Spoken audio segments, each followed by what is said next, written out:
আর মাত্র 10 উইকেট। শ্রীলঙ্কা ইতিহাস গড়ার সামনে মোহাম্মদ সিরাজ। শ্রীলঙ্কার বিরুদ্ধে 2 ম্যাচের টেস্ট সিরিজ খেলতে 4 আগস্ট দ্বীপরাষ্ট্রের উদ্দেশ্যে রওনা দিচ্ছে ভারতীয় ক্রিকেট দল।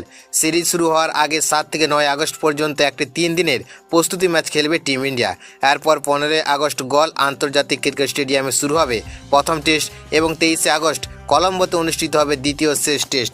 এই সফরে ভারতের বোলিং আক্রমণের অন্যতম বড় ভরসা হতে চলেছে মোহাম্মদ সিরাজ, কারণ চোটের কারণে দলে নেই প্রধান পেসার জাসপ্রীত বুমরা। ফলে নতুন বল হাতে ভারতের পেস আক্রমণের নেতৃত্বে থাকবেন সিরাজের কাঁধে। এই সিরিজ সিরাজের জন্য ব্যক্তিগতভাবে অত্যন্ত গুরুত্বপূর্ণ। বর্তমানে 46টি টেস্ট ম্যাচের 86 ইনিংসে তিনি নিয়েছেন 140টি উইকেট, অর্থাৎ শ্রীলঙ্কার বিপক্ষে 2টি টেস্টে আর মাত্র 10টি উইকেট পেলেই তিনি টেস্ট ক্রিকেটে 150 উইকেটের দুর্দান্ত মাইলফলক স্পর্শ করবেন।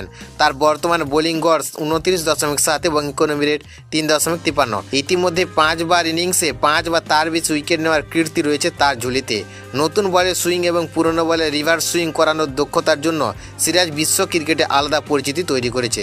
তাই এই সফরে তার পারফরম্যান্স শুধু ব্যক্তিগত রেকর্ডই নয়, ভারতের সিরিজ জয়ের সম্ভাবনা অনেকটাই নির্ধারণ করতে পারে।